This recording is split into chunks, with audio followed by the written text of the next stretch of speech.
Hey guys, so today I'm going to do a video all about how I studied for step 2. I'm sorry if you hear like Hazel in the background. Her nails are really loud and now she's playing with this squeaky toy. Before I start this video, I wanted to talk a little bit about Dossier, which is a perfume company I've been working with for a while now. I have one of their perfumes here. I've actually gotten like 6 of their perfumes already and I really like all of them. I think they smell amazing.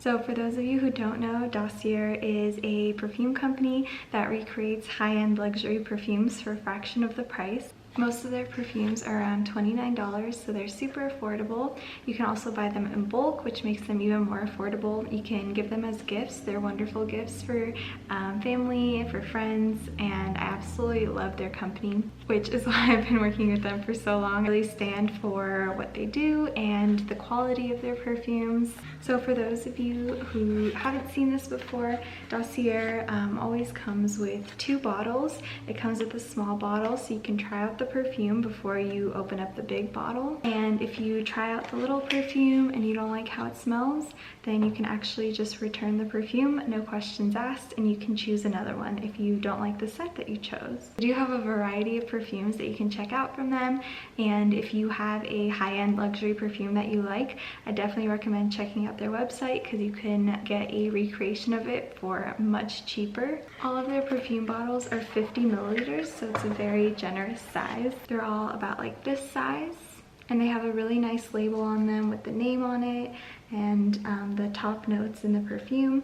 It's very simple and it looks really pretty, and the perfume bottle is like a very good quality as well. It won't break at all really quickly. You can travel with it, you can bring it around with you. And they're all vegan and cruelty-free. They have both men and women's scents, and they also have unisex scents. They're also always having deals on their perfumes. Like I said, they have a lot of bulk deals, and you can get free shipping on them if you purchase 3 or more perfumes. Definitely recommend you check out their perfumes. I've enjoyed every single one that I've tried. And I have a discount code with them that I will put on the screen right here. You guys can get 10% off. So on top of all the bulk deals that they have, you guys can get an even better deal on your perfume. And I will link their website down below for you to check them out. And now let's go ahead and get into how I studied for step 2. So in my opinion, step 2 was a lot easier than step 1. I definitely did a lot less dedicated time for step 2, and I felt a lot more prepared still for step 2 than I did for step 1. Step 1 is kind of like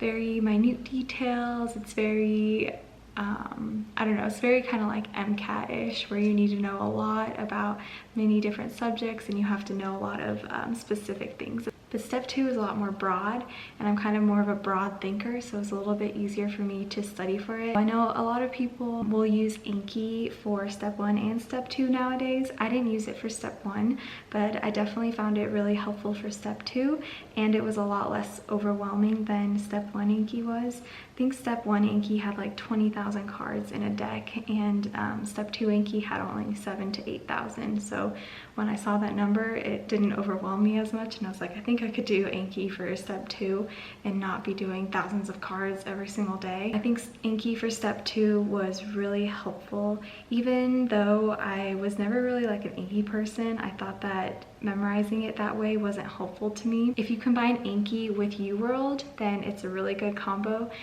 because you'll do like a UWorld question, and even if you forget that that was an Anki card, you'll like look back at your deck and see that that was a card, and then you'll see it in the question that they were asking, so it kind of makes more sense. So I think you need to use Anki and UWorld together, or else Anki you're just memorizing a bunch of facts and you're not really applying it, and then UWorld you don't really memorize anything, you're just like applying everything. Without each other though, it's kind of hard to learn from both of them, because even though I was doing Anki until I started applying it to UWorld questions, it didn't stick in my head. I didn't go crazy and stay on track every single day. It's really hard to do during your 3rd year when you're coming home and you're exhausted. On some rotations I was able to do Anki and UWorld every day, and on others I wasn't really able to. My goal was to get through UWorld twice, and I actually wasn't even able to get through it once.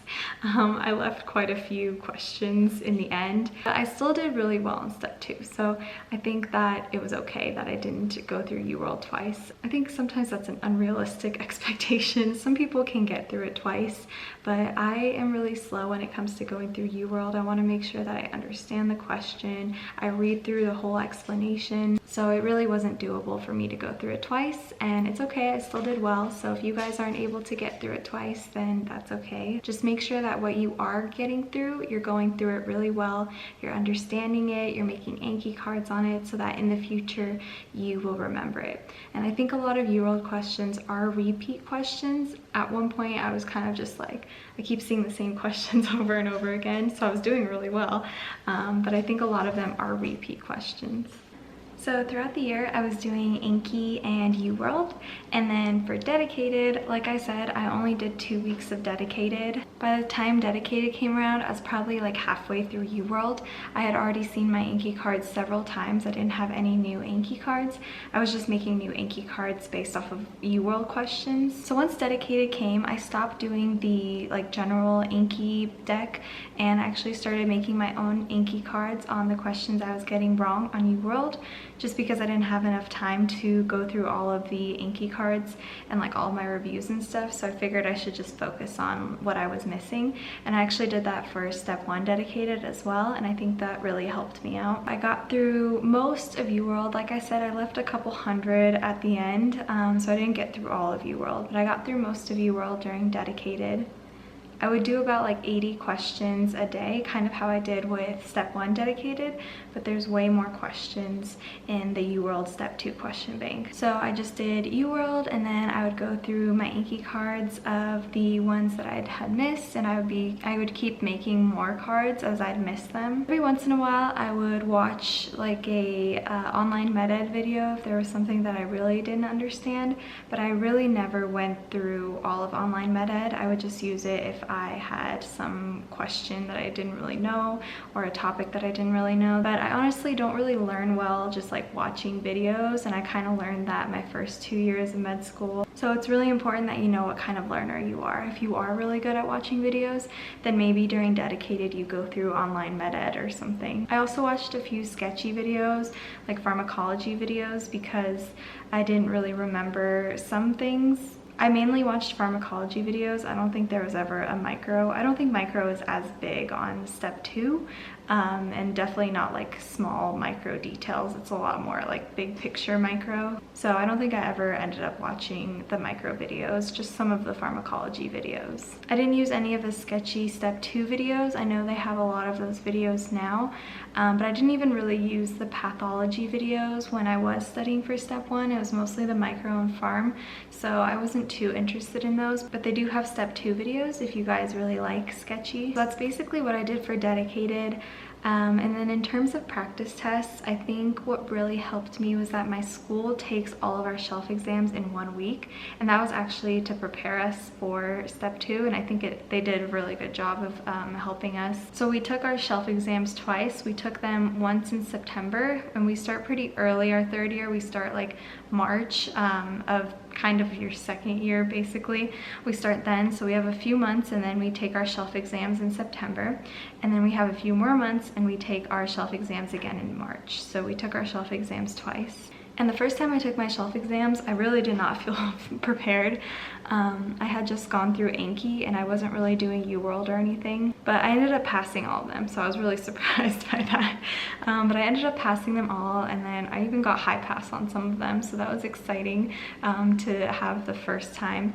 And they actually took the highest scores out of those 2 tests that we took. But I think it really helped that we took all of our shelf exams, first off twice, and also that we had them all in 1 week, because we had to study for everything basically. It wasn't like just 8 weeks of peds and then we took the peds shelf exam and then forgot about it until step 2.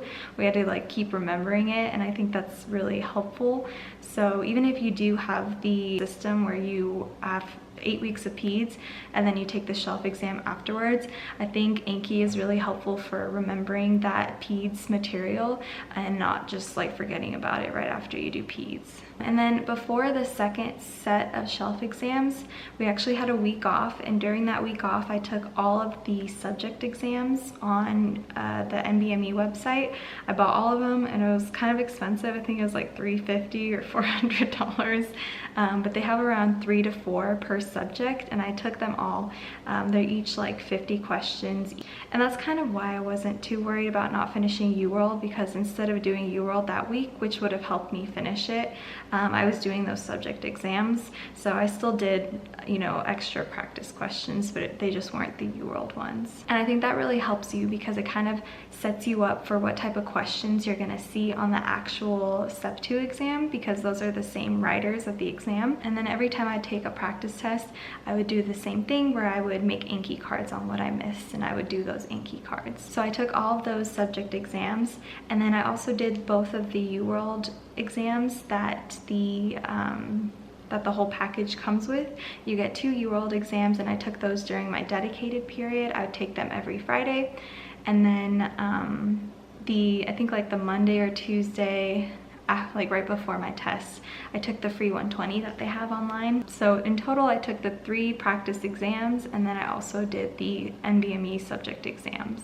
I think the tests were pretty accurate of what I got. I think I got the average of my 2 UWorld exams, so it was a pretty accurate representation. I think that one's a little bit easier to follow about what you might get on the real exam. The free 120 is more just to get used to the style of questions.